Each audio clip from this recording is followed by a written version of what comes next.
finished taking it apart. When I did that, I noticed there was damage to the casing or the frame of the phone. Also, there was standing water on the phone and inside of the components of the phone. I had to replace the front assembly and digitizer for the cell phone, as well as the battery for it. Why don't we get to the part that may be objectionable? I mean, none of this is, he's going to be allowed to testify all this. What is it that you're asking the court to rule upon before we So bring it as part, did you do an extraction on this phone? I did. And as part of the extraction that you did on the phone, did you find items that were of interest? Yes. Let me hand you these 6 documents and ask you, do you recognize those 6 documents?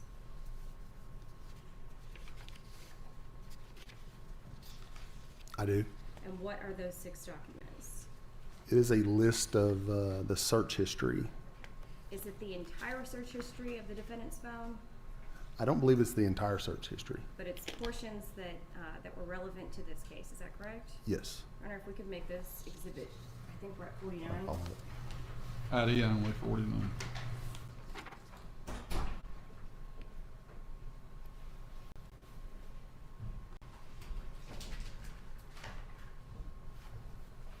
Let me hand you exhibit 49, and can you explain to the jury what a search history is?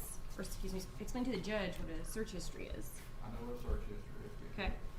Can you tell the judge the items of interest in this particular search history that are printed there in front of you in that exhibit? Yes, there's several searches. One of which was just RP15. Does that mean anything to you? Yes, it Tell is the court what that means. it's the markings on a oxycodone pill. It's an oval white pill, and of course, oxycodone is used to treat chronic pain. What's the date of that search? June 27th, 2019. Okay. What about the one on the first page? What does that say? Buspirone, 7.5 pictures. Okay. And is that also a drug? Yes, Can you go to the 3rd page? Oh, what's the date on the first one? it is June the 12th of 2019. If you could go to 12 of 19. Is this an actual photograph or just a search? It's just a list of the searches that were conducted on the device. So the actual search is Buspirone 7.5 pictures? Is that what Yes. it says? Okay. go to the 3rd page. What is the highlighted search on the 3rd page? How much do the orange Opanas cost? And what's the date on how much do the orange Opanas cost? 8/3 of 19. Okay, does that orange Opanas, does that mean anything to you as a drug investigator? Yes, it's a medication used, a controlled substance used to treat chronic pain. It's oxymorphone. Again, it's a controlled What's the date substance. on that? 8/3 of 19. If you could go to the next page.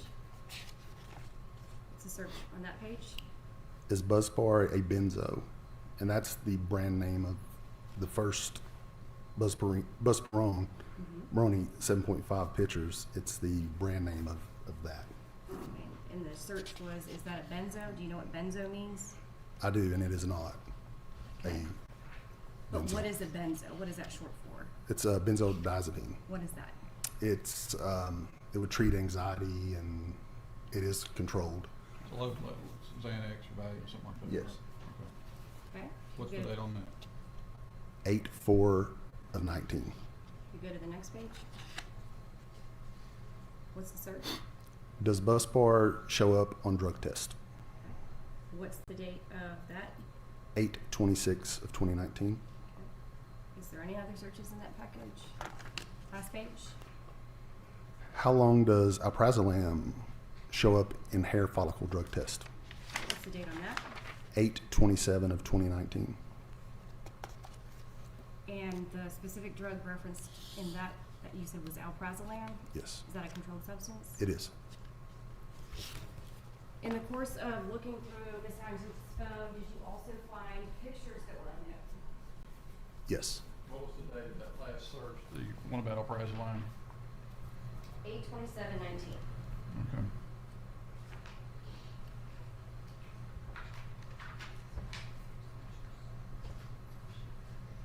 All right, go ahead. General McDermott asked you about photographs. Yes, there are a couple of photographs. Okay, let me hand you this packet of information and ask, does that look familiar? Yes. What is that? It is a photograph. It appears to be like a coffee table or some sort of table. And on that appears to be multiple plastic baggies, some of which contain a green leafy substance, which to me looks like marijuana. Okay, and that particular photo, is that a photo that you have a date for? Yes, 5/22 of 2019. Okay, if you could go to the next photo. Or wait, this goes with that one. This Okay. one. That was- This one. yeah. It's essentially, it's more of a close-up of the first photo, but 5/22 of 2019 is the date on that as well. And what's in the second set of photo? Second photo. This one. It appears to be the plastic bags and a plastic bag containing a green leafy substance. And in the first photo, there appears to be a digital scale And why would a setting- digital scale be significant to you? weighing out narcotics, especially if it's laying next to narcotics. And if you could hand me the next set of pictures and tell the court what that is? Appears to be a screen capture of marijuana. And what's the date on that? 5/21 of 2019. And if we could make these collectively the next exhibit? 50 for ID only. That's the photos group. Yes. In the course of your investigation, did you also look at some text messages in the phone that were from the owner of that phone to someone named Antoine BD? Yes. Hand you this document and ask, is that some of the phone conversations? Or Yes. the text message conversations? I'm Yes, sorry. the text communications. Now, if we could make this the next exhibit? That'd be marked and filed as 51 for ID only.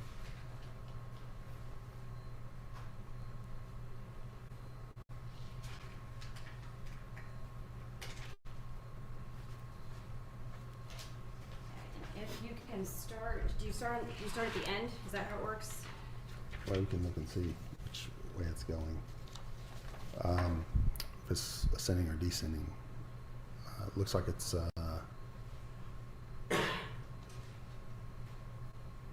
ascending. Okay. So, And so you start at the very end of this document, is that Yes. correct? All right, if you will tell the court who is sending that text message and then read what it says. the first text message going up is sent from the device that I extracted this from. Is that exhibit 48? Yes. Okay. It says, we both know I wasn't acting crazy. You the one who was loud AF and just thought I would let you fucking like I said you only a dad when it's convenient.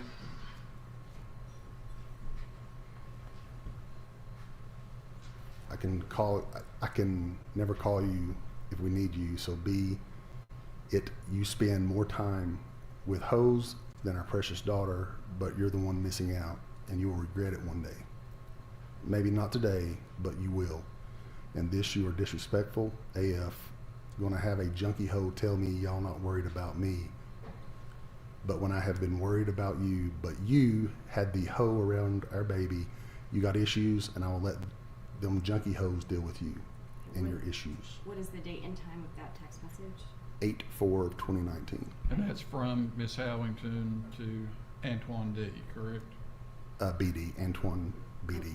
Do Could we you, read the last 4 words of that text into The last 4 words, well, you said I'll let the junkie hose deal with you. and your issues while I enjoy our daughter. okay, if you could read the next text message? Who is that from? That is from Antoine BD, and it was on 8/4/2019. Like that, exclamation point, she's only 5 years old. Then you have a fucking gun. And then followed up right after that from Antoine BD, continuation, sitting on the nightstand where a child can reach it. WTF is wrong. Then continuation of that, same date, then you yelling at her for going into your room like who really act. Okay. What's the next text exchange? Again, from Antoine BD to the owner of the device, with you, exclamation, but all you got to say is some BS about a bitch. Then, follow up from Antoine BD to the owner of the device. You are an old crazy drunk. Think about others feelings, you damn nut, you. Then follow up, continued, lost custody, WTF, you gonna let that happen next. Continued again from Antoine BD. Ain't gonna be satisfied until something worse happened. You already, and then it cuts off. Is there a response after that? Yes. What does it say? This is from the owner of the device to Antoine BD, 8/4/2019. IDK, what you're talking about, so go do what you do best and argue with the hoes you sponsor while I enjoy our daughter.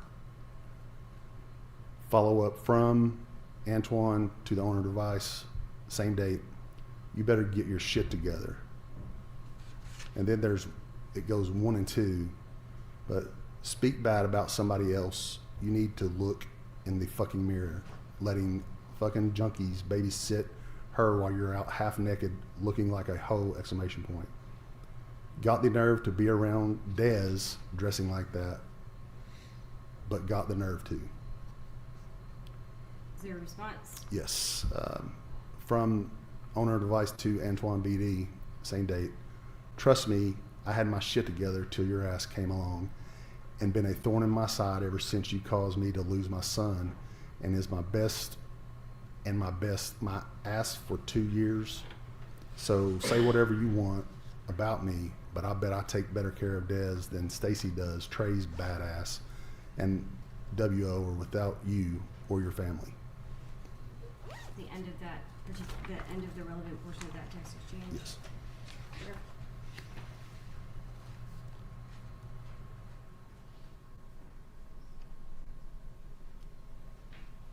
I believe that in our earlier hearing, we've already discussed the text messages with Joe and with Callie, so I don't know that we need to necessarily go into that now. I take it you object to these. Yes, sir. I think it's, Well, just wait a minute. well, Just wait a minute. could I talk to the witness? You may be winning, just wait a minute. Is Mr. Oliver going to testify? At this point, Your Honor, this is the witness that we have that's going to testify. How does what Mr. Oliver asserted in a text message, how is that not hearsay? So, Your Honor, the reason that I think that this is relevant admissible evidence is twofold. First, the text exchange. Do you want me to talk about this first, or do you want me Let's to talk talk about it the text exchange. Okay, first. so for the text exchange, we know in this case that the defendant tried to destroy her phone. So her motive for destroying the phone is certainly something that's absolutely relevant in this case. She told the detectives at one point it is because there's drug information in the phone or something of that nature, but I think it's also relevant that in this particular phone that she is trying to destroy, there is a conversation that she's having with Antoine where he's talking about how she's leaving the gun out in the room. And she knows that that text is in there, Your Honor. And so the fact that she wants to destroy this phone that has a text message in it where somebody has said to her, you leave guns out, and that's messed up, is something that goes to her state of mind, her consciousness of wrongdoing, and her motive for wanting to get rid of this phone. I think it's absolutely relevant in this case. She knows that that's in her phone, and that's something that she is trying to get rid of so that the police don't see that, Your Honor. We believe that it's relevant and admissible.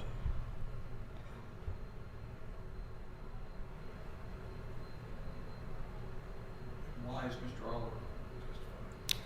Your Honor, we've not made a decision about whether he's going to testify or not. Really, You understand he's making an assertion about this gun which she doesn't acknowledge. Let me finish. sorry. He's making an assertion about the gun which is not subject to cross-examination. She This said, isn't an admission that she's making, it's an assertion that he's making, I've observed this. If he had texted her and said, I witnessed you kill Destiny, would that be admissible? if she then tried to destroy the phone that had the text message in it that said, I saw you kill Destiny, and she tried to get rid of that phone, absolutely it would, Your Honor. And not only that, she says back, trust me, I had my shit together till your ass came along. I think that that's a tacit admission in this case, that she's acknowledging some wrongdoing. The only way this is gonna come close to coming in is if you can convince me that there's a tacit admission here. I don't see how else I can admit this. She says, trust me, I had my shit together till your ass came along. That's her words right there in the very last text message. All right, on the text messages on Mr. Whalen, what do you say? Judge, We're gonna deal with each of these piecemeal, so Right. talk to me about the text message. So in the text message, the chain in which he says something about the nightstand is 353. And then he says, is that the same day, I think? Same day at 3:56, 3 minutes later, the fourth one down on the front page. You better get your shit together. So in between that are 1, 2, 3, 4, 5 messages that say nothing about, there's no tacit admission from her, 6 messages between the nightstand text and the get your shit together text. So how, I don't know how the state's saying I had my shit together till you showed up, which is another 3 minutes later in response to a different text.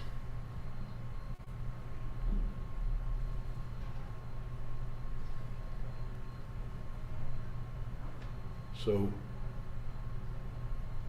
I'm saying there is no tacit admission, and this man's been sitting outside this courtroom for a week.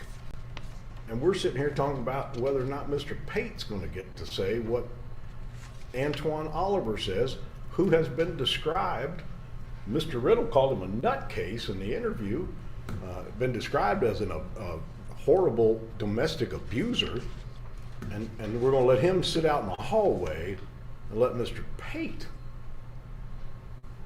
I don't know,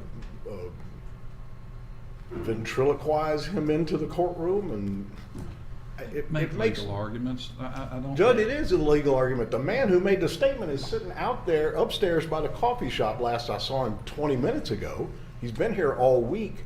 Why are we asking to have another witness read his texts? If he wants to come in here and testify and subject himself to cross-examination, I say, come on. But this is not the witness. I can't cross-examine this witness about those texts. Here's the problem, General. Given what the subject matter of this is, even if I give them a curative instruction, even if I buy your argument that this goes to her state of mind about just trying to destroy that phone, I have to instruct them that the only reason they can consider that is because of her state of mind. And this may have been the fact that this assertion, true or not, was made in the phone was why she was destroying it.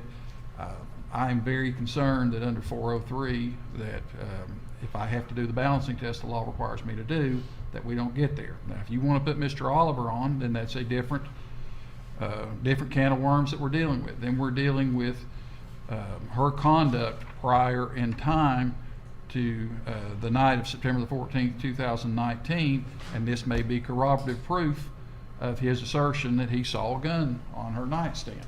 But that's your call. But I'm not comfortable putting this in this fashion because this is central to the issue in this case, and it's a statement that he can't cross-examine. It's rank hearsay. And I don't see this, if I agree if she had made an immediate response back, but Mr. Whalen correctly points out there are multiple other things he says before her first response back. As I said yesterday, I think this record is clean at this point. I don't want to build error into it. Will the court consider, if the defendant takes the stand, us addressing this issue again? That may be fair game if she takes the stand. Thank you, Your Honor. If she takes the stand, the hearsay will be admissible? Mr. Whalen, we're not there yet. Well- I've ruled that for purposes of the state's case in chief, this is not coming in. Thank you, Your Honor. Does the court want to hear the argument as to her searches?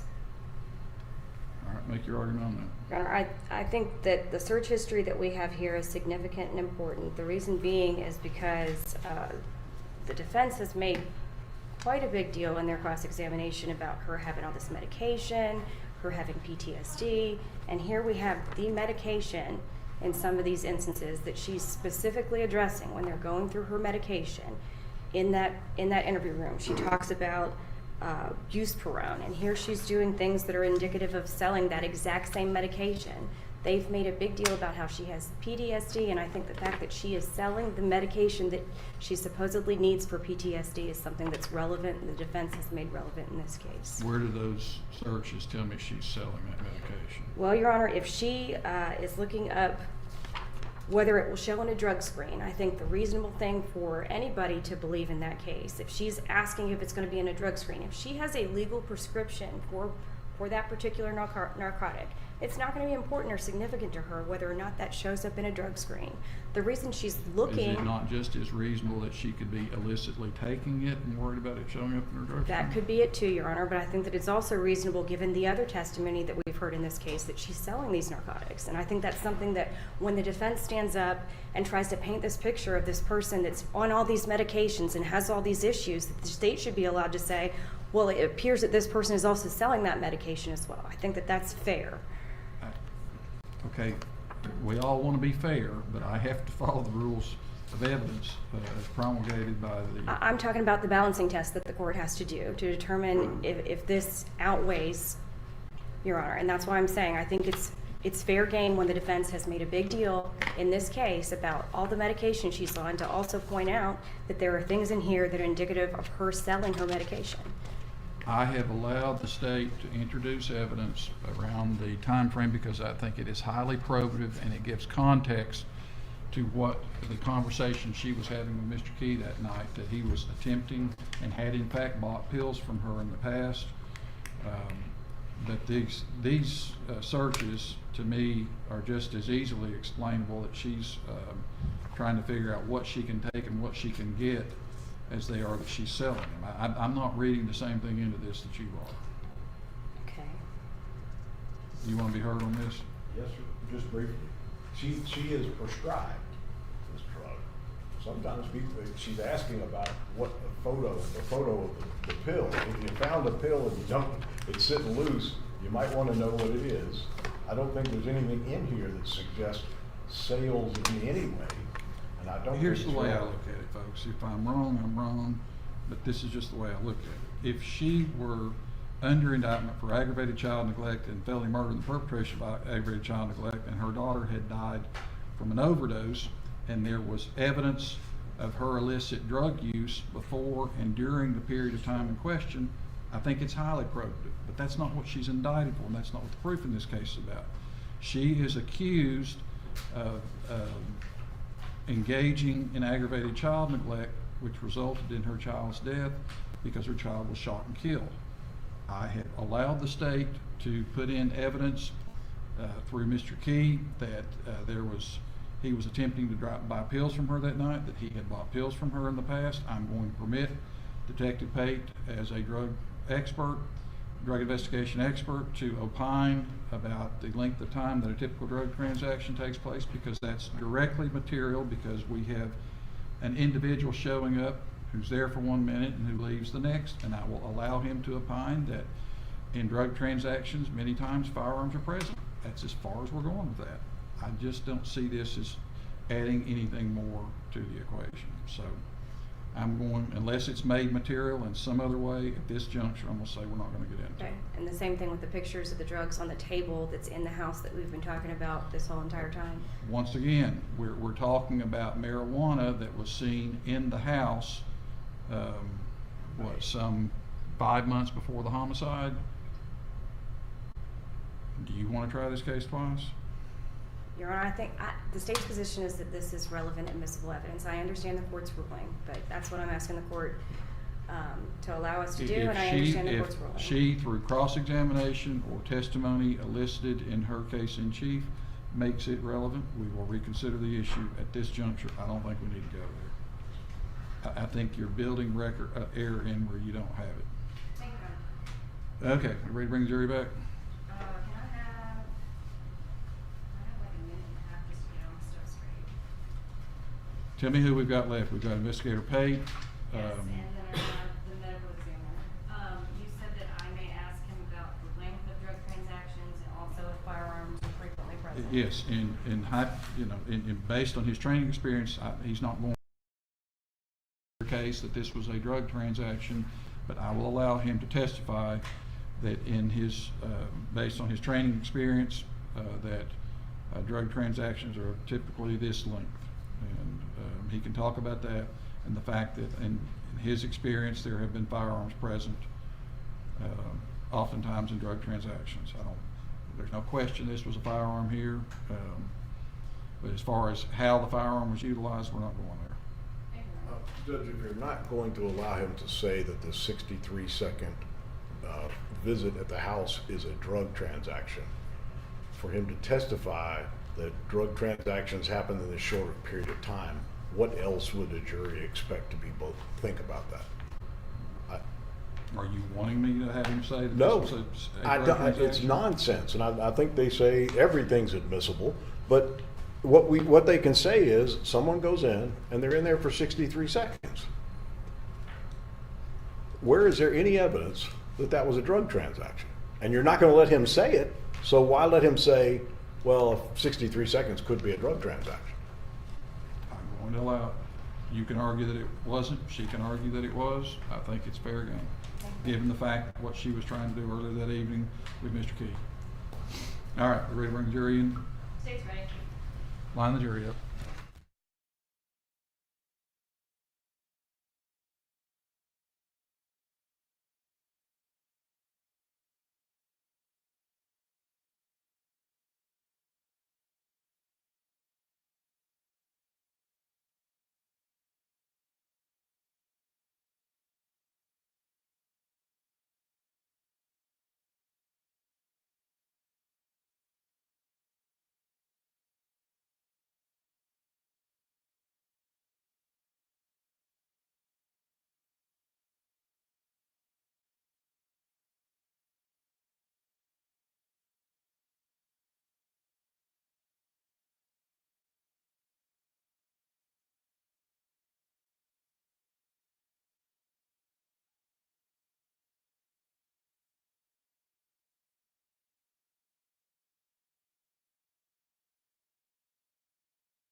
Waive the call for the state. Waive the call. For the defense.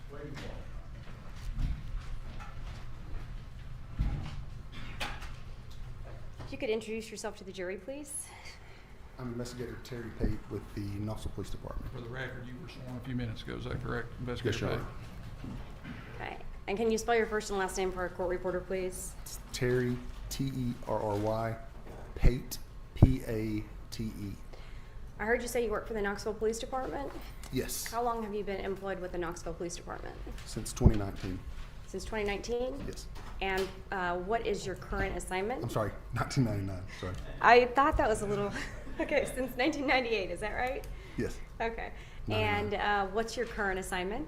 I'm assigned to the Organized Crime Unit. And can you explain briefly to the jury what the organized crime unit is? We are charged with addressing narcotics investigations, vice crimes, and we assist other units within the police department. Okay. And how long have you been with the organized crime unit?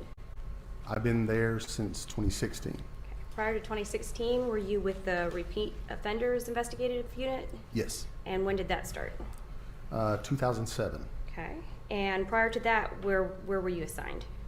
In 2002 to 2003, I was assigned to a special investigative team that was on patrol But in plain vehicles, in 2001 and 2002, I was assigned to as a staff officer in the West District Captain's Office. And then 2003 to 2006, I was assigned to patrol. Okay, so have you been mostly with units that have to deal with narcotics? Yes, Okay, so do you do undercover investigations dealing with narcotics for the most part? I have. I'm involved in those. Okay, and when you say involved, can you just briefly explain to the jury what you mean by a narcotics investigation? So depending on the type of narcotics investigation we do, sometimes we utilize a confidential informant. That means that you're doing surveillance or handling the confidential informant, or in some cases I'll be used in an undercover capacity to purchase narcotics. So when you say confidential informant or that you're being used in the undercover capacity, do you actually go and purchase narcotics from people or have Yes. someone else go do that on behalf of the police? Is that what Yes. you're talking about? If we use a confidential informant, we use them and we do surveillance while they go and purchase the narcotics. If it's undercover capacity, then I would be the one that goes in and purchases the narcotics. And so in the course of your employment with the Knoxville Police Department, how many narcotics transactions would you estimate that you have either observed or actively participated in? I've actually participated in thousands of controlled buys. And what about just observing? It would be the same. Okay. Anytime our unit's not very large, so anytime someone's doing a buy or a controlled buy, I would assist a lot of times in those. When a drug transaction takes place, can you tell the jury if that's typically something that's a lengthy transaction or a short transaction? The actual transaction portion of a controlled buy or narcotics purchase generally is very short. There are times to where it's a waiting game for you're calling a person and they tell you to wait, or you can't get a hold of them and it takes time to do that. But the actual portion to where, like if I go in and buy narcotics, or if I meet someone to purchase narcotics, it's very quick. That you don't want to linger around and get caught with the narcotics, all right? If I'm someone that is suffering from addiction, I want to get the narcotics and use them. I don't want to hang around and talk sports with someone. So it's generally, they're very quick. In the course of a narcotics transaction, have you found that firearms are something that typically is associated with those transactions? Yes, there's inherent danger when you're dealing in illegal substances, getting robbed, protection, getting robbed of money, the narcotics, home invasions, and there are times where people, they may show their weapon, have it out, like just out in the open, just as kind of like a warning, you know, it won't be easy to come in and rob me. It wouldn't be worth it. Sometimes they hide them on their person and you don't see it, or they put it on their person so you can see it, so it's close to them. But very often there are transactions where the firearm is presented during those. Let me stop for a second. Investigator Pate. Ladies and gentlemen, same instruction I have given you previously. I want you to remember you'll be given further instruction on how to receive expert testimony in the court's written instructions, but the parties have previously agreed that Investigator Pate is an expert in the field of narcotics investigation, so that's why he's being allowed to offer the opinion testimony he's offering at this time. But once again, you'll receive further written instructions on how to receive expert testimony. Go ahead. So, Investigator Pate, did you become involved in this particular case having to do with the death of Destiny Oliver? I did. And how did you become involved in this particular case? I was contacted and made aware that an investigator with the police department had a cell phone. And if you can just move a little bit Sorry. closer to that mic. There you go. I was made aware that there was a cell phone that was damaged and possibly had water damage, but also had structural damage. And they wanted to see if I could repair it. I wasn't hopeful for it, but I did get the phone and I was able to get it working. Let me stop you for just a second. Will you put these on, and let me give you Exhibit 48 and ask, do you recognize Exhibit 48?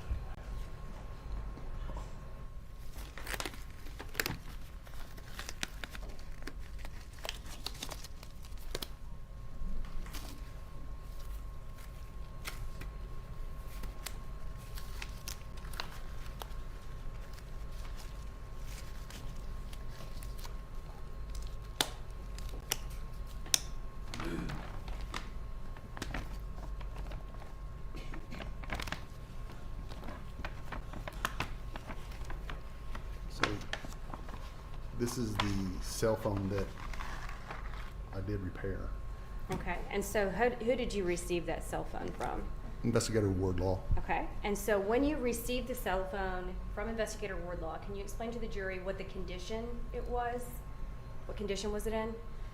So when I got the phone, it was wet, and I straightened it. I'm not sure if you all have seen this yet, but it's still kind of bulged. But the structure or the frame of the phone was bent, and the screen that that contains a digitizer and the ribbon cables that connect it to the other part of the device was shattered. And then again, it was wet. I had to place tape over the screen because when removing that, I didn't want the shards of glass coming off, and it wouldn't, how we have to remove it completely or hold it up, we have to use like a suction cup at times. When I opened it up, there was, again, I could see where the frame or the structure was damaged. It was bent, and there was standing water and liquid inside of the device as well. Now, in the condition that you received that phone, would you have been able to go through the phone and look through the phone? No. Why is that? It had no power, and when the screen is damaged that bad, a lot of times you can't manipulate the things you need to do on the phone to do an extraction or to search the cell phone. Okay, let's say that you would have been able to turn on, if you were able to turn on the power, would you still have been able to look at the screen and determine what was on the phone and the condition that it was in? I'm not sure. I was afraid to completely power the phone up with all the water in it. So first we had to dry it. And then at that point, I made a decision. I had talked, and eventually I was told that the phone was a brick, that we probably wouldn't be able to do anything with it. So I went ahead and tried to rebuild it. I was able to rebuild the phone and then extract data from the cell phone. Let me hand you these documents and ask, do you recognize these pictures? Yes. What are those pictures of? They're photos of the cellular device as I was trying to see what I needed to do to fix it. I don't know if we could mark this as the next exhibit. Is that collective? Yes, there are, I believe, 5 pictures. 5. Yes. And then Investigator Pate, if you don't mind, I'm gonna have you step down and stand right here and go through these pictures with the jury and kind of explain what you did with this phone. I'm sorry. 52. Right. Alright, let me hand you exhibit 52, and you'll just stand right here, and don't forget that we have 2 jurors over here beside you. Yep. So if you look, this is after I had the front assembly. Removed the phone where it popped up, and you can see standing water. Sorry. Let's see it.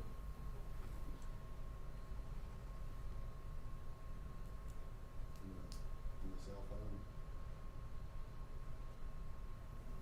So generally there's tabs inside, especially Apple devices, that will show if there's moisture in it. I didn't have to even rely on those because there was standing water in it. This is a better look of the water that's in the phone.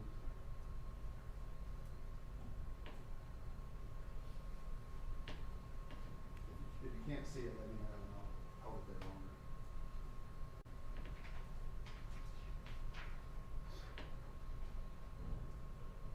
This is the back side of the front assembly, and there's a shield there. It's a piece of metal, and you can see water droplets on it. That's as I'm holding it up, so it's stuck to the shield of the front assembly.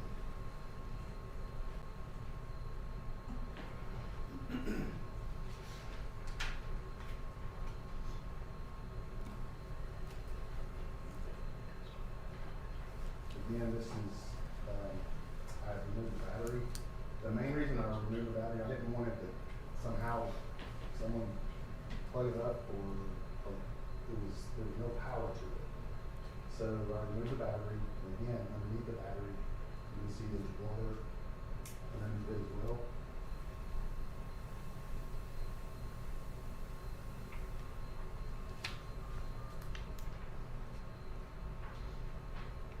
A lot of these photographs are, you can't see the bow of the phone. If you held the phone, you can't see the bow.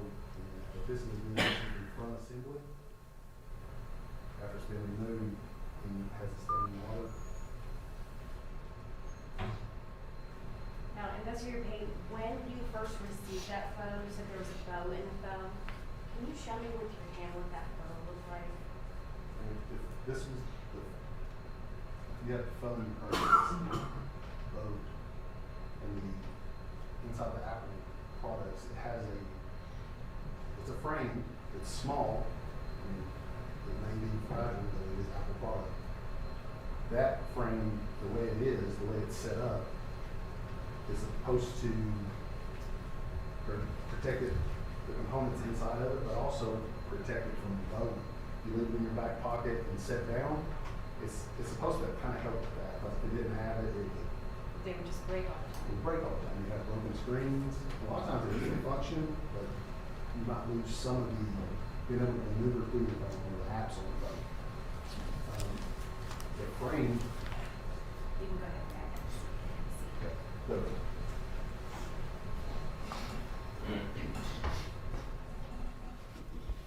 the the frame on the device was bowed to the point where the screen was fractured, right? And when you removed everything, you could still see, you couldn't even get the screen to pop back on completely. The new screen that I put on it, this was after I've already straightened it out to some degree, it doesn't make a complete seal because the screen is still bowed. So you indicated that you also had to dry out the particular phone and the components of the phone. How long did that take? Hours. I left it, I may have left it overnight. I'm not sure, it was hours. I was afraid to, when I replaced everything, I was kind of afraid, like there may be some moisture still in it, but thankfully there was not, or at least it didn't affect the phone coming on. Okay. So at some point in time after that phone had dried and you went back and you looked at the phone, were you able to do an extraction of this phone? Yes. And explain to the jury what an extraction of a phone, what does that mean? So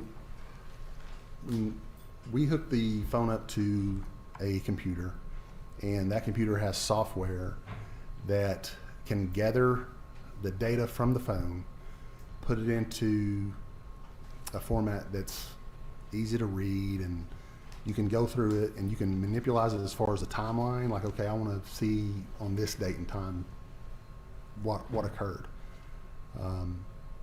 So using that technology, I hooked it up and thankfully was able to extract some data. A lot of times we lose data from the device that we perform these on. And so in this particular case, are you 100% certain that you got all the data off that phone that was No. available before it was bent and put It's- under the water? It's missing some data, or as far as the extraction is missing some data. I can't explain that. It doesn't pull everything, but I was able to get a lot of. It doesn't tell you what you don't have. It doesn't tell you what you don't have. No. Was it apparent to you, though, that things that are in your extractions where you don't have a phone that's been manipulated were not there? Yes. Okay. Now, I'm going to ask you about two different things that you found with this particular device. Do you recall finding any messages to someone named or someone listed as Callie? Yes.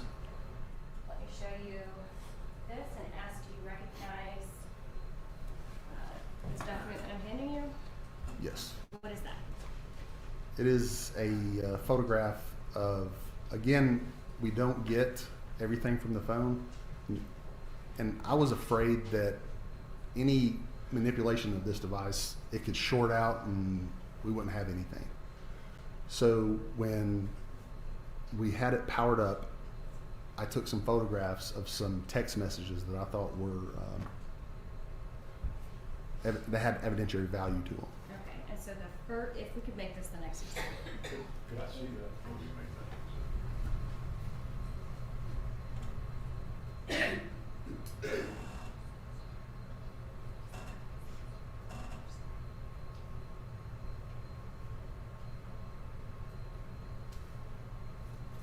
All right, it'll be marked and filed as number 53.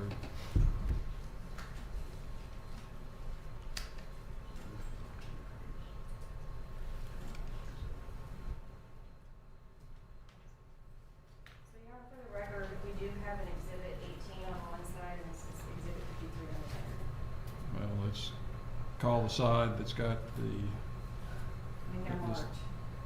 does that have any consequence what's on the back? This is exhibit 18 from earlier this week. We just ran on the board. Did you run out From poster last board? week or? Okay. That was from last week. Not last week, from this, earlier in this case, from earlier this week. This is an exhibit in this case. All right, well, we'll multitask and call one side 18 and the other side 53. Thank you. Okay, so this is a screenshot of, the first one is that it says Cali and it has a phone number, is that correct? Yes. And then if you could tell the jury, if you could just read the text messages in blue, would those be, the ones in blue, are those from the owner of this phone in exhibit 48? Yes. Okay, so the owner of the phone, just read them to the jury. It says, I need you to get that gun, Cali, FR ASAP. It's on the side by the air conditioner. In the bush, my phone is about to die. They are taking me to UT. Okay, so the first text message that you read says, I need you to get that gun, Cali, FR ASAP. Do you know what FR, is that something that you've seen typically whenever you've looked at extractions? Yes. Do you know what FR means? Yeah, it's like, seriously, for real, I need you to get this. Okay, so I need you to get that gun, Cali, for real ASAP. And then the next one says it's on the side by the air conditioner, is that Yes. correct? Yes. In the bush, In the bush. my phone is about to die, they are taking me to UT, is that correct? Yes. Okay. And is there a timestamp associated with that particular message sent from the owner of this phone to Cali? Is there a time? Yes. So above it, it says yesterday, 9:23 p.m. So it's That's- associated with 9:23 p.m., is that correct? Yes.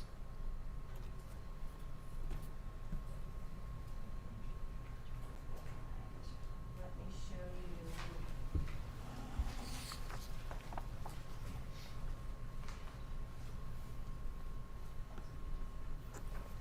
Show you this and ask you recognize that. Yes. And what is this that I've handed you? It's photographs taken of, Would it be at all possible for the state to show me what they're taking of the witness before they? I think this may already be in evidence. It's already in evidence. Which exhibit number is it? It's gonna be exhibit number. This is 7, 7. Joe Key text. Yes. Okay. Do you recognize this? yes. Is this, and let's put this down so they Sorry. can still see it, sorry. Is this, actually, let's do this. I'll put it right here, and you can come stand beside me, that way the jury can see too.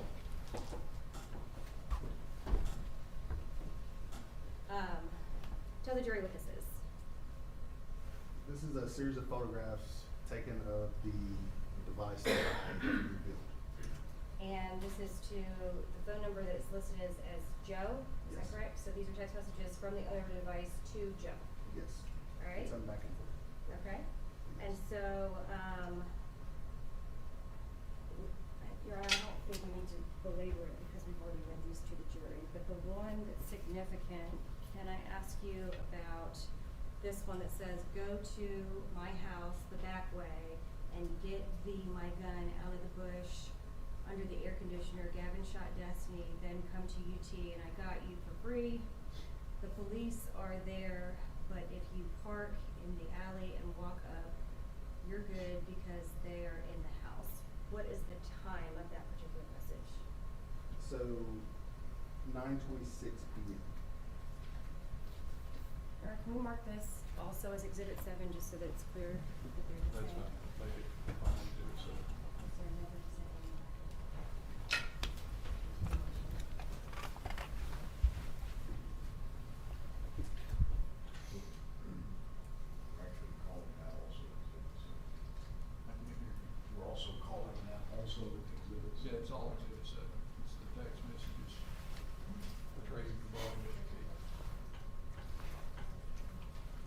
Did you also look at the phone and look at incoming and outgoing calls after 8:52:42 p.m.? Yes, Did you prepare a document with those items? I did. Hand you this and asked you to recognize this document? Yes. What is that document? It's a timeline of phone calls and text messages incoming and outgoing. Okay.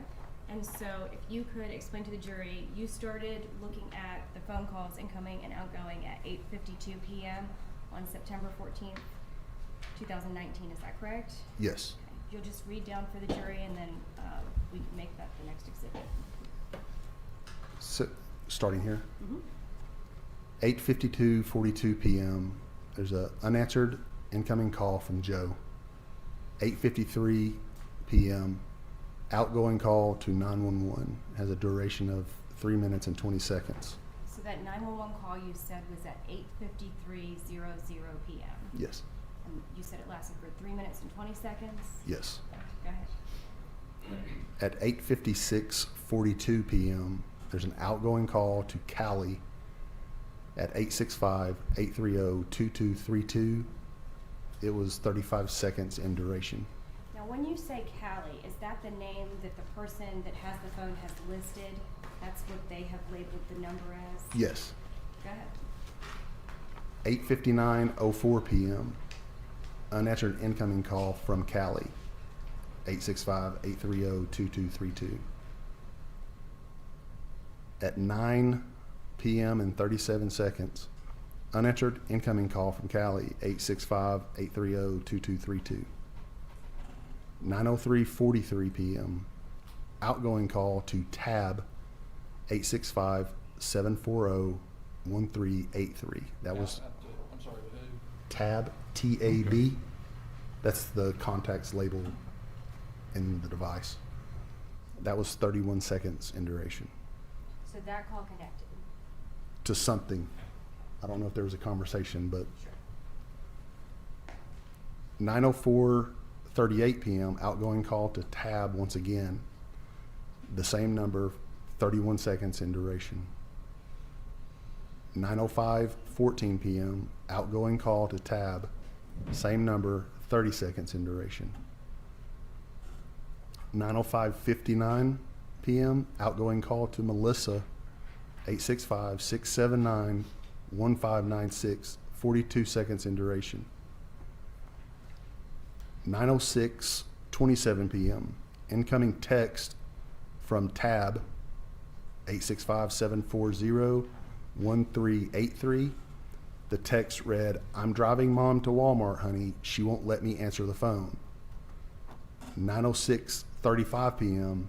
outgoing call to AJ. 423-612-3972. 6 seconds in duration.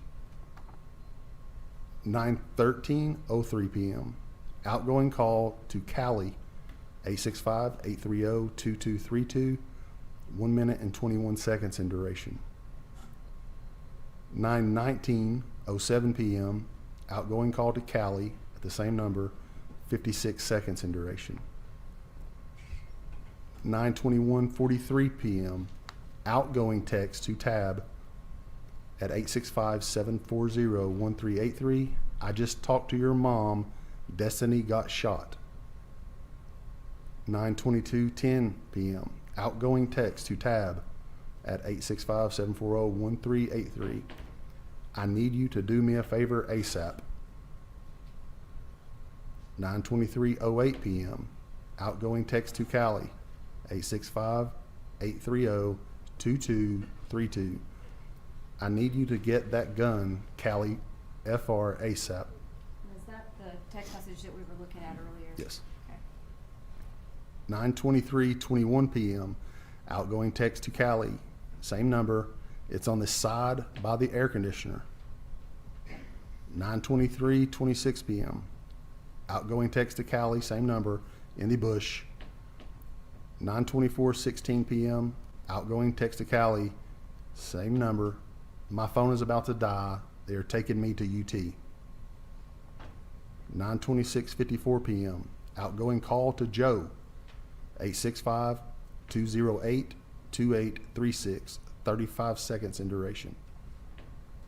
9:28:02 p.m. Outgoing call to Callie at 865-830-2232, 1 minute and 34 seconds in duration. 9:31:29 p.m. Outgoing call to Joe 2, 865-888-1690, 51 seconds in duration. Okay, and the way that you got this particular list, how did you get this particular list of incoming and outgoing calls and text messages? Within the extraction I performed on this device, there's a way that you can have that put in a timeline. So I went through that and marked everything as it happened prior to the 911 call to the last incoming or outgoing text or phone call to or from the device. Now, I noticed that Callie's text message is in this chain, is that correct? The ones that Yes. you were just talking about, but Joe's are not. Do you have a reason for the jury why that is? Do you know why that would be? Again, some things when we extract from the device, for some reason, it will not get certain things. And so is that why you also took physical pictures of the conversation with Joe as well? Yes. If we could make this the next exhibit. Marking files 54. 54.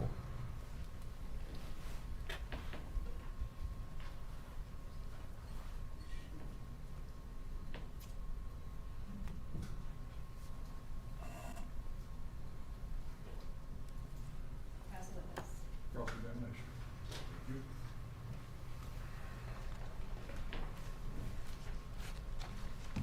Afternoon. How you doing, sir? Good, you? Doing good. Investigator? Investigator, it's fine. Okay. I want to give you your title, I'll make sure. We've known each other a long time, haven't Yes, sir. we? Okay. When did you get trained to fix phones? The last training I went to, it was cut short because of COVID. And then trial and error, a lot of it. Because I'm going to be calling you next time one of mine breaks. The frame was fragile, you say. The frame of these phones are fragile. They, depending on which way you're Yeah. manipulating them. Long ways, more fragile than crossways, right? No, more fragile long ways. From end to end. Yes. Yeah. Not, you can't try to fold it sideways, you're not going to.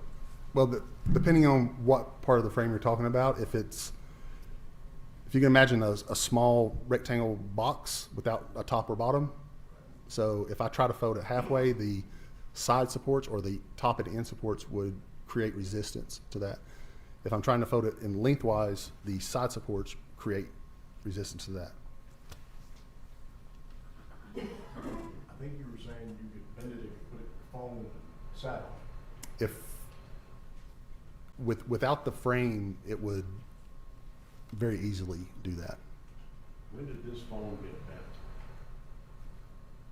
I can't say. That screen looks pretty bad. Usually, when you're out there talking to folks on the street like you do who are drug users, right? You see some pretty bad phones, don't you? I've seen some pretty bad phones. Well, you were shocked function.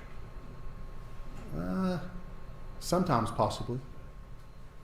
You don't know when this one got bent. I do not. Now,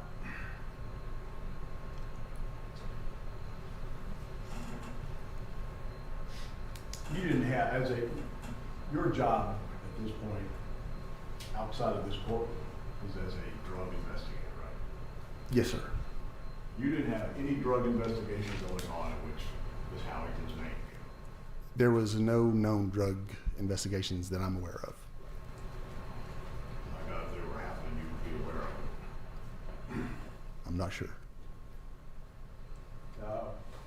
Were there any illegal drugs found in this case that you're aware of? I'm not aware of that.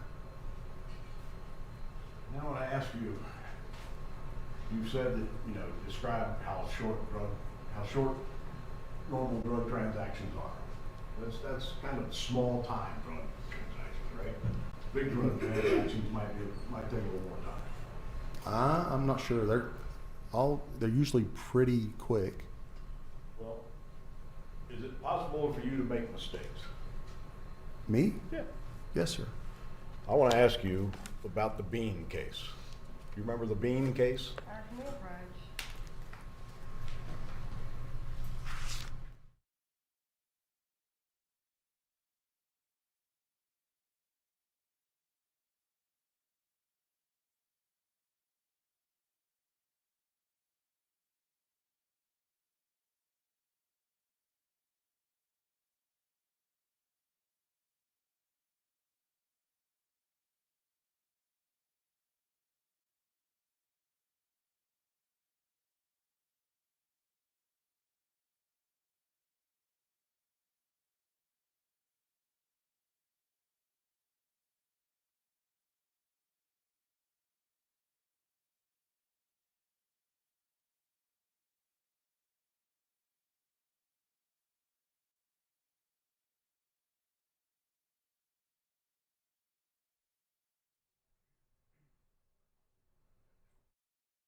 Officer Pate? Yes, sir. You testified that drug dealers usually carry weapons. During transactions, there are a lot of times firearms present. You would also agree that in small-time drug transactions, a couple of pills here, a couple of pills there, that is not normal that guns be present. Well, when you say normal, to me, it depends on the type of narcotics. It depends on the person that has the weapons. A lot of times, the amount of drugs really, it could be, it could not be a reason that they have it as far as the firearm being present. If I have that and I'm not afraid of anyone coming in and robbing me or whatever, then I may or may not have a firearm. And how often are drug deals taking place out of a drug dealer's house? There where they live and where they stay. I've been involved in it occurring multiple times. You know what trap houses are, right? Yes. What's a trap house? A trap house could be a location that's specifically for selling narcotics or holding narcotics to be sold at a different location. At a different location away from the place the dealers use it, live, Yes. right? Do you remember testifying at this in a hearing on Friday on this case? Somewhat. And I asked you, it's really on small-time drug dealing that guns are not as prevalent as they are in large drug dealing. That wasn't specifically, if I remember correctly, you asked me to the effect of, is it possible that a small-time drug dealer wouldn't have a firearm? And I said, yes, it's possible.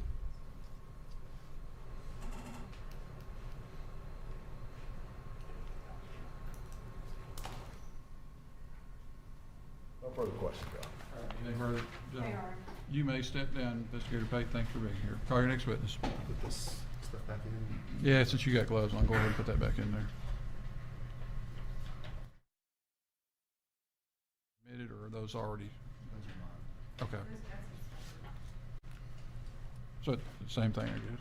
Your Honor, at this point, we do have a copy of Mr. Oliver's medical records from the University of Medical Center about the affidavit with it, if you would like that. All right, mark and file, that's from UT Medical Center, Yes.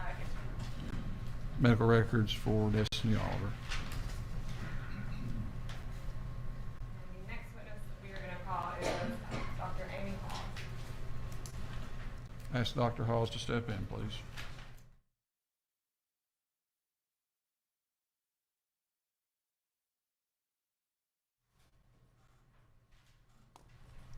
Raise your right hand, please. You solemnly swear or affirm the testimony about to give to be the truth, the whole truth, and nothing but the truth, so help you God. Yes. Have a seat, adjust the microphone if you need to.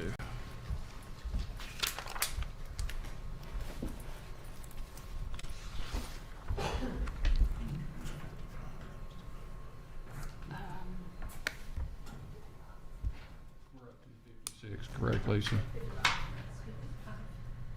The medical records were 55, correct? That's correct. So the next exhibit will be 56. That's correct. All right, thank you. Can you please state your name and spell it for our court reporter? Sure. My name is Dr. Amy Hawes, Hawes.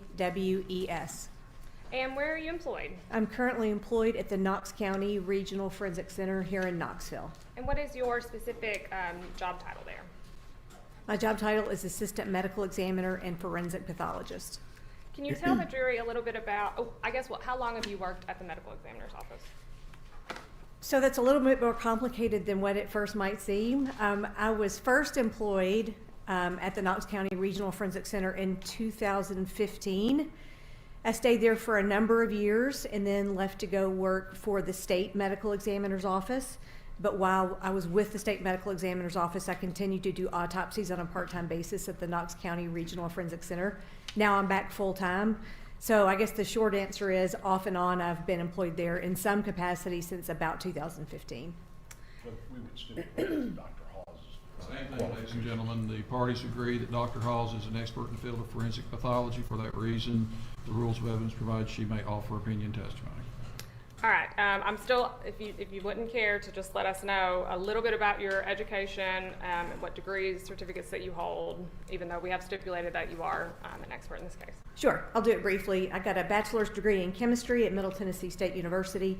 I then went to medical school at Meharry Medical College in Nashville, where I received my medical degree.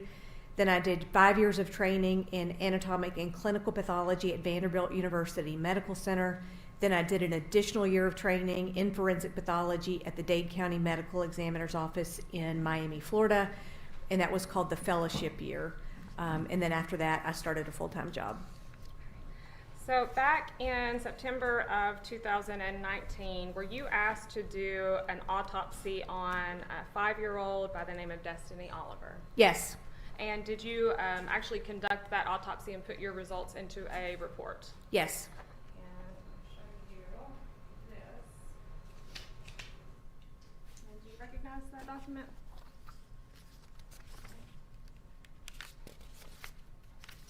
Yes, this is a copy of the autopsy report. Okay, and is it a fair and accurate copy of the report that you generated in this case? Yes. If we can have that. Let the autopsy protocol be marked and filed as Exhibit 56. Okay, Dr. House, before we go into your specific report here, if you wouldn't mind just giving the jury a little bit of background of when you receive a body and you're asked to do an autopsy, just kind of walk us through the steps of what it is that you're looking for and doing in that and throughout that process. An autopsy is what I like to describe as an extensive surgical procedure. In a medical examiner autopsy, the purpose of that is to determine the cause of death and the manner of death. In other words, how and why someone has died. In short, it involves documenting the outside of the body as the body is received at the office. Then we do an external examination where we look for any injury or trauma or evidence of natural disease on the outside of the body. Then we turn to the internal examination where all of the internal organs are examined. And again, we document any trauma or natural disease that may be there. We also collect evidence, and we'll also collect certain specimens for toxicology where we look for drugs or alcohol in the blood or other body fluids. And so in this case in particular, do you recall when it was that the body of Destiny Oliver arrived for you to examine? Well, I did my examination on 9/15/2019. She may have gotten there the day before. I don't have that information in front of me. Okay. And so, looks like you've got, I want to go a little bit through your report here. So it looks like you've got that the Destiny was 48 inches, 48 1/4 inch, is that right? 48 1/4 inch long, yes, So she was about 4 foot tall. roughly. Okay. And she weighed 56 pounds. Is that accurate? Yes. Okay, so I want to now go through and talk about the specific injuries that you noted on Destiny's body. And grab something here.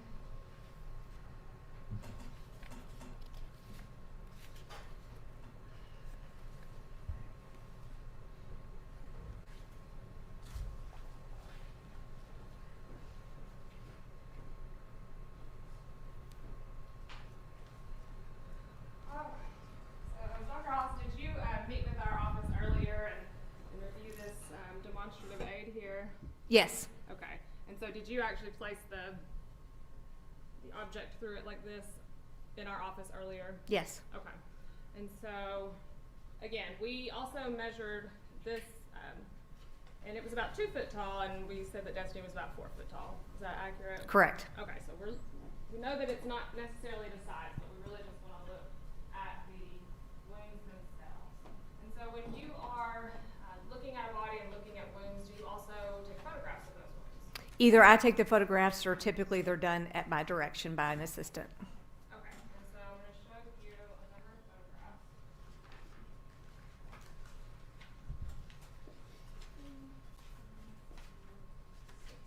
7 photographs in total. Can you tell me if you recognize those?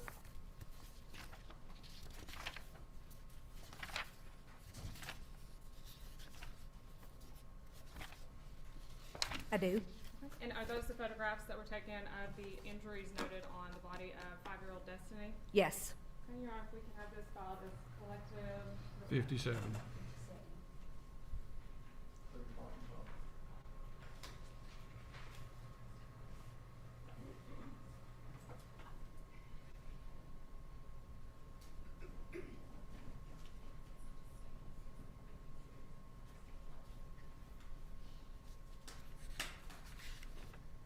Okay, so I'm going to kind of go through these photos with you. And there's not a great place to, to put this, but if you wouldn't mind, so just on this first photo here, can you just point on here where this injury was sustained? So the first injury that you're pointing to in this photograph is what I call the back of the hand. The reason why it's called the back of the hand is because when medical examiners describe injuries, we do it in what's called the anatomic position. And that's when the deceased person has their hands down by their side and the palms forward. So what I call the back of the hand, somebody may call that the front of the hand, but technically it's the back of the hand. So that's what this hole here, or this, when the rod goes in this portion of the hand, that's what it is describing. And were you able to determine whether this was an entrance wound or an exit wound? This is an entrance wound. Okay, and were there, what sort of indications do you look for as far as that goes? Are there any indications on this particular wound that made you think that it was the entrance, not the exit? Yes. So first and foremost, it's a very symmetrical, very round wound with a punched out hole in the middle, which is characteristic of an entrance wound. It also has a nice symmetrical abrasion around the edge of the wound. And also, probably more importantly, on this wound, there is something called gunpowder stippling around the wound, which is an effect that occurs on the skin from unburnt gunpowder. So that gunpowder stippling helps us determine within a range how close or how far away the gun was held when it was fired. Were you able to make that determination in this particular case? So in this particular case, with this stippling, I would say the gun was held anywhere from a few inches up to a couple of feet away. And it depends on the type of gun and the type of ammunition that was used. Now, the gunpowder stippling here was fairly sparse. There wasn't a lot of it. So that tells me it's probably on the end closer out to 2 feet or so. But that's in an estimated range of where the gun was held. Okay. I'm going to just kind of walk around and make sure the jury can see this photograph here.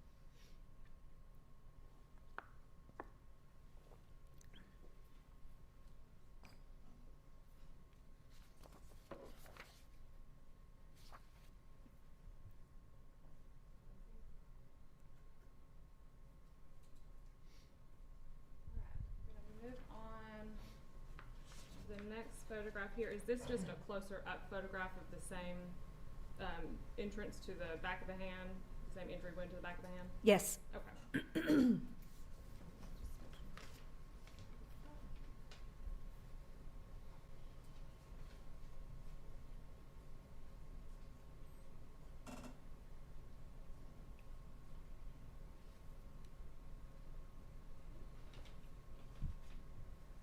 So this third photograph here, can you describe what that depicts? This is a photograph showing the right hand, Destiny's right hand, the palm side, or what I would call the front. And you can see the exit wound there at the base of the thumb there on her right hand. Okay, and so on our demonstrative here, that's going to be, like you said, right here, kind of before it then extends into her chest. Assuming that that's the same bullet that exited her hand and entered her chest. So this was the exit wound from the entry wound that went on the back of her hand. Yes.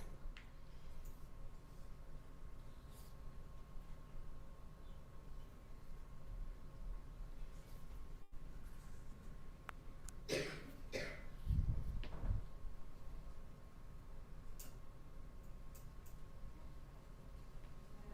the fourth photograph in this series, that's just a closer up photograph of that same wound that we just talked about on is the front of the hand? Yes. Okay. We'll go on to next photograph here. Can you tell us what this is? That is the entrance wound on Destiny Oliver's chest.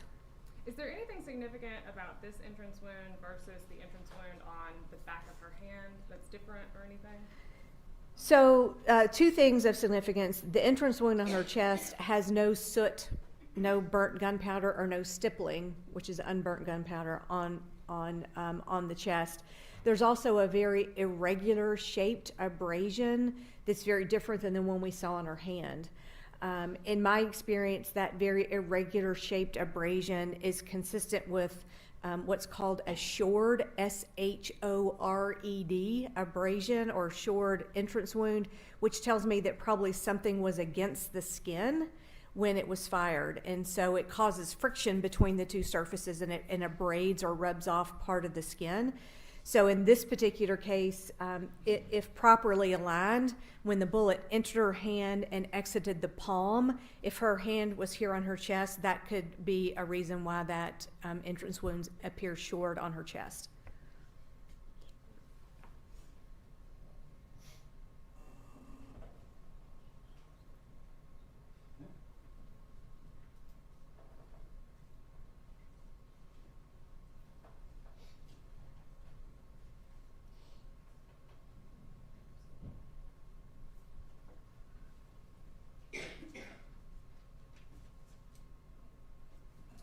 I know we talked about if her hand was positioned here, could that also, the shoring that you've talked about, could that also be caused if the victim was holding something in her hand, like a remote or something to that effect? Yeah, it could be anything that's next to the skin.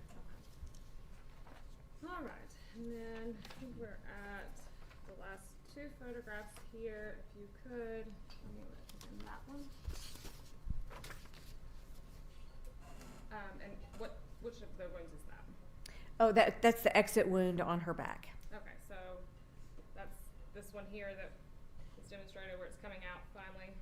Yes, these are obviously approximate locations. Okay, and so do we believe that obviously the entrance wound on the front of the chest, we believe that the bullet that entered there then exited from the back there? Yes. Okay.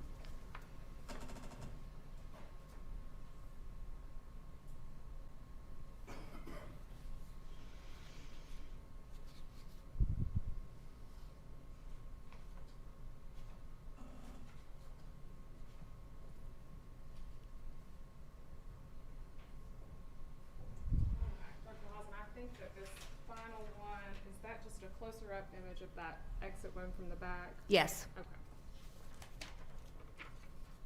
All right. Were those the only, so we've got an entrance wound on the hand, exit wound on the other side of the hand, an entrance wound to the chest, an exit wound on the back. Were those the only injuries that you noted? Yes, that's correct. There were two gunshot wounds, one to the hand and one to the chest or torso. Okay.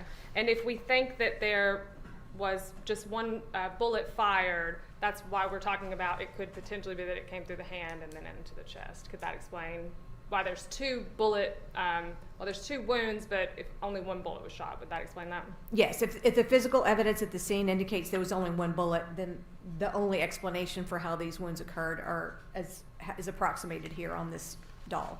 Okay. Now I see that when we're looking at your final report here, on the second page, you've got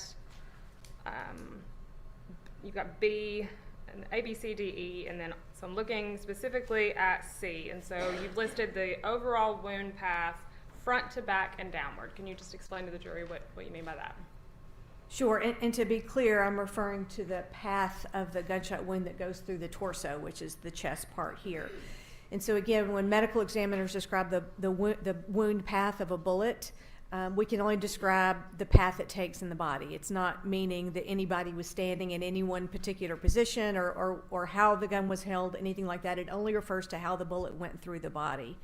So in the second gunshot wound here, the overall wound path was front to back, meaning it went from the front of the body to the back of the body and downward, which simply means that it exits slightly lower than the entrance wound. And in this particular case, the entrance wound was about 11 inches below the top of the head, and the exit wound was about 14 inches below the top of the head. So there's only about a 3-inch difference between the level of the entry and the exit. When the bullet entered through the front of the chest, were you able to determine whether or not it hit any sort of vital organs or anything like that? It did. That gunshot wound of the chest or torso injured rib, heart, esophagus, aorta, which is the major blood vessel that extends from the heart to the rest of the body, the spine, and the spinal cord. Do you believe that the gunshot wound that she received from her chest, do you believe that to be fatal? Yes.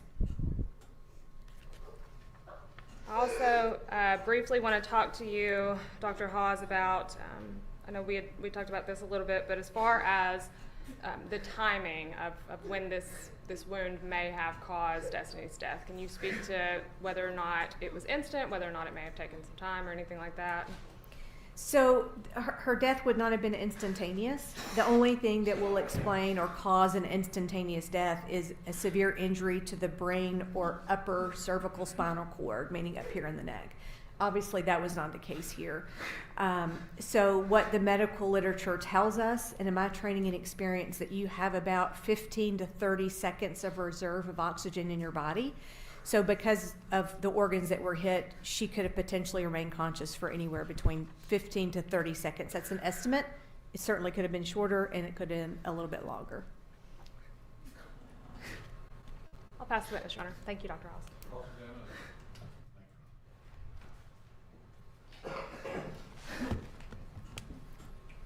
Good afternoon, Dr. Hawes. Good afternoon, sir. Doing okay up there? I think so. I don't have much to ask you. I do want to note that in your report, you report on the first page that the body was normally developed and well nourished. Is that Yes. true? Okay. And we've been talking. You talked about the anatomical position. So that's what MEs use everywhere, so that everybody knows what posture they're talking about. Right? It's the same across. Yes, sir. It's so we can have a standard frame of reference when we're referring to different locations on the body. And if we tell you that we believe the evidence shows that there was a TV remote that has a bullet defect in it between her hand and her chest, that wouldn't surprise you. No, sir, it wouldn't. Okay. And do you have the measurement from, I guess you would measure from the midline Yes, sir. to that hand injury, or can you do that? It has to be from the chest. So the measurements that we give as standard is below the top of the head, so down this way, and then to the right or left of midline. So if you have an imaginary midline right down the middle, we'll measure either to the right or left of that midline, either on the front or back of the body. And on that chest wound, the entry wound, can you tell us what the measurement from the midline was? Yes. On the chest, the entrance wound was 3 1/4 inches left of anterior midline.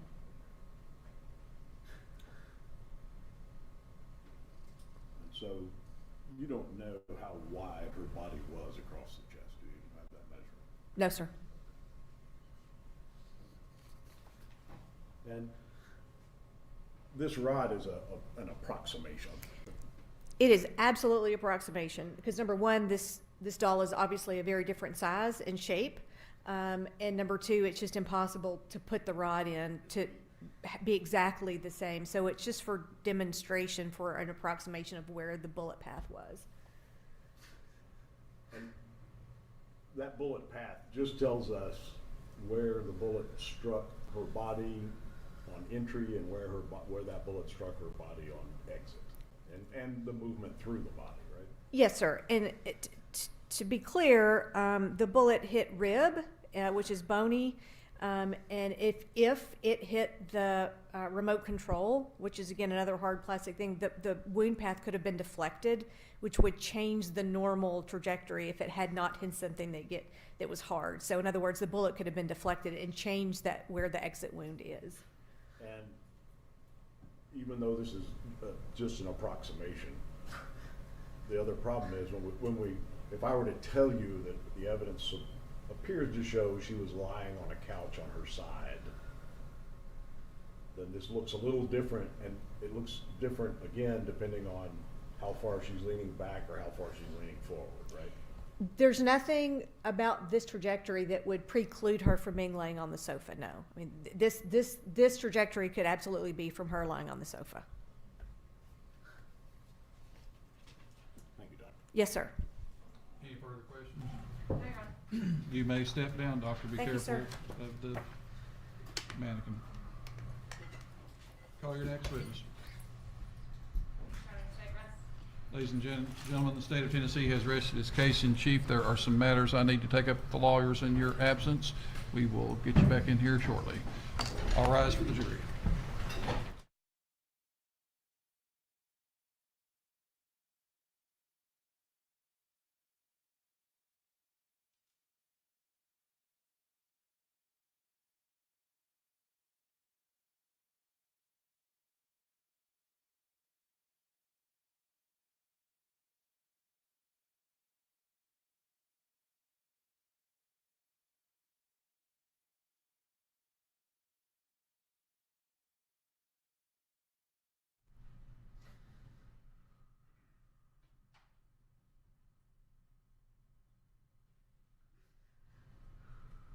All right.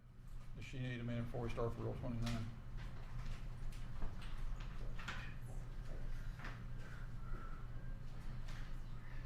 Mr. Whalen? Yes. Does she need a minute before we start the Rule 29? Judge, if we could have one. Let's take about 5 or 10 minutes, and we're going to come back and take up the Rule 29.